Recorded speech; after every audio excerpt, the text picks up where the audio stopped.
Doncs bé, som aquí a les voltes i reprenem una cosa que ens agrada molt, que són les recomanacions amb estrella, i aprofitant que aquesta setmana teníem a la Martina exposant les seves fotografies aquí a la llibreria i que ens ve a saludar i que ens encanta, doncs li robem una estona del seu temps perquè ens pugui fer recomanacions de llibres, perquè a més sabem que és una gran lectora i volem saber a veure què és el que llegeixes. Així que gràcies, Martina, per deixar-te fer aquesta mica de... Doncs primer m'agradaria recomanar un llibre alemany que encara no està traduïda. I és com una recomanació pels editors que ho tradueixin perquè és únic. Aquest llibre és únic. Que és la història real i d'unes noies que van fer l'últim curs de l'institut al 1936, cap allà, i no volien perdre el contacte. I es van decidir a agafar una llibreta i escriure com un diari, Sí, un dietari. I enviar-lo d'una a les altres. Com una cadena, no? Exacte. I ho feien fins al 1976. Sí, com gairebé tota la vida. Sí.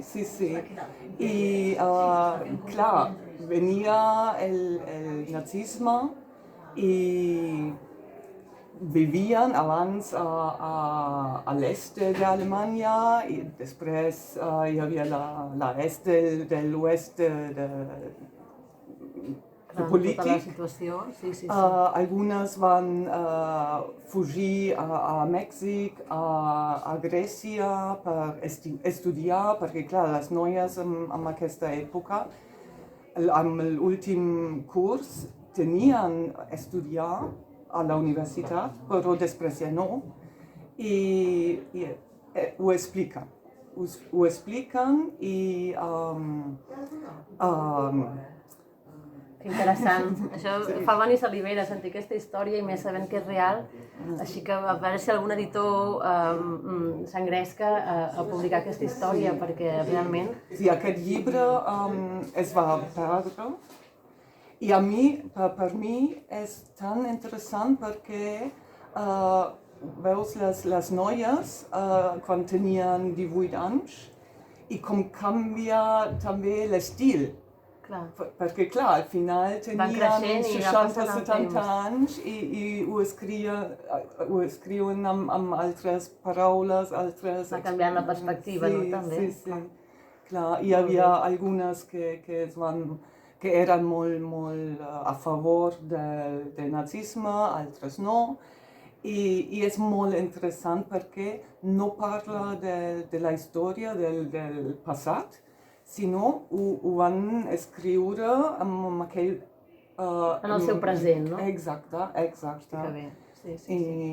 Doncs va, que tenim ganes de llegir-lo ara, Sí, que tradueixi. Va, i ara alguna en català? Sí, també... Sí, i tant, ensenya'ls. L'auca del senyor Esteve, que vaig llegir fa poc, i em va agradar moltíssim, va riure amb cada paraula. És un clàssic. I el meu tiet és tal com el senyor Esteve. Igual. I molt cap quadrat, sense afició, sense... no sé, és de la feina i la feina. La feina. Sí. I això em va fer molta gràcia.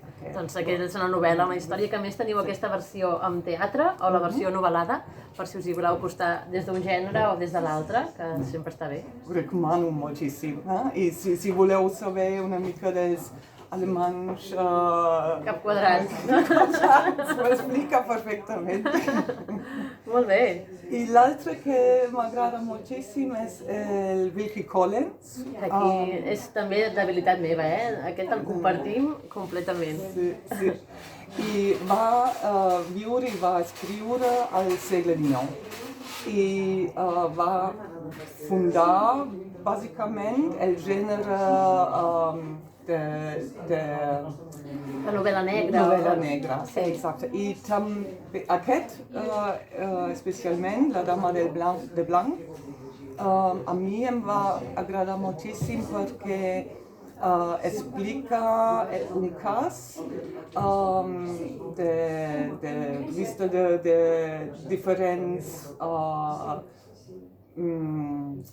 persones. Sí, exacte, que el mateix cas el veiem des de diferents òptiques i és molt xulo. I canvia la forma d'escriure en aquest moment. Sí, i a més vas canviant com d'opinió, et fa dubtar durant tota la història, no saps què passa, hi ha girs... I escrit molt. Molt i molt bé, Sí. és un dels pares d'aquest tipus de narrativa, Sí. també ho penso. De fet, va ser